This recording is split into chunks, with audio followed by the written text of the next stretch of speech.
Assalamualaikum warahmatullahi wabarakatuh. Salam sejahtera, saya Jessi Natalia ingin mewakilkan dari kelompok 7 yang isi anggotanya ada Niputi Sekar dan Bisma Arya Putra.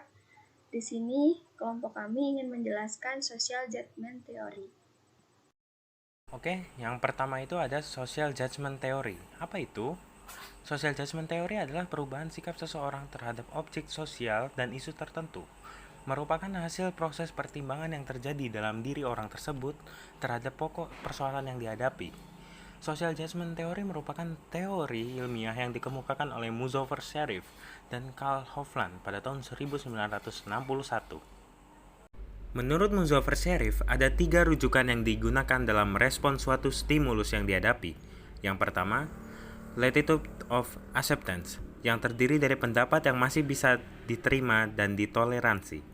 Yang kedua, latitude of rejection, yang mencakup gagasan yang ditolak karena tidak rasional. Yang terakhir yaitu yang ketiga, latitude of no commitment, yang terdiri dari pendapat atau pesan persuasif yang tidak kita tolak dan tidak kita terima. Ego latitudes, acceptance, rejection, dan non-commitment. Menurut Sharif, respon ketika sebuah bujukan dan persuasif muncul menurut Sharif, respon yang muncul terbagi menjadi 3 bagian, yaitu zona penerimaan. Dalam hal ini presenter mampu dalam sebuah sikap orang yang membujuk. Zona penolakan, jika persuasif disampaikan berseberangan dengan persepsi penerima, makanya penerima tidak menerima bujukan. Zona tanpa pertanyaan, tanggapan atau keputusan dari suatu bujukan. Nah, selanjutnya ada ego involvement. Ego involvement sendiri merupakan derajat yang menunjukkan arti penting dalam suatu isu bagi seseorang. Dengan kata lain, menggambarkan kemampuan kognitif seseorang akan suatu isu tertentu. Lalu menurut Sharif, kita menggunakan pola dasar pemikiran kita sebagai perbandingan ketika menerima berbagai macam tipe pesan. Efek dari proses menilai pesan terbagi menjadi 2, yaitu asimilasi dan kontrasi. Asimilasi tersendiri merupakan daya tangkap yang kuat akan suatu pesan, sehingga terkesan antara persuader dan si penerima saling memahami.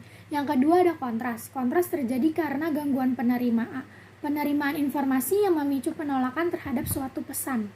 Kemudian discrepancy and attitude change, menilai atau mempertimbangkan suatu pesan berdasarkan dengan tingkat kedekatan dengan pola pikir kita sebagai langkah awal menuju pada perubahan perilaku. Inilah yang disebut disparity.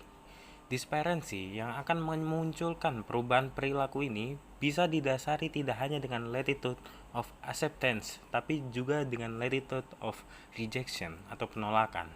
Apabila dilandasi zona penolakan, dapat memunculkan efek bumerang, yaitu perubahan sikap yang sangat berlawanan dengan arah pesan atau bujukan yang sudah tersampaikan. Contoh kasus terjadi pada tahun 1988, di mana seorang bapak-bapak melihat adanya kerusuhan, adanya keributan di luar rumah yang menyebabkan ia tidak jadi untuk berangkat ke kantor karena seorang bapak-bapak itu melihat adanya kerusuhan dari televisi, radio, maupun pesan-pesan yang menyampai ke rumahnya. Bapak-bapak tersebut memilih untuk tidak berangkat kerja. Tidak hanya harta benda yang dijarah, namun melainkan sudah ke arah pembakaran gedung yang jelas-jelas ada orang di dalamnya. Yang menjadi bukti nyata bahwa nyawa juga terancam pada saat itu.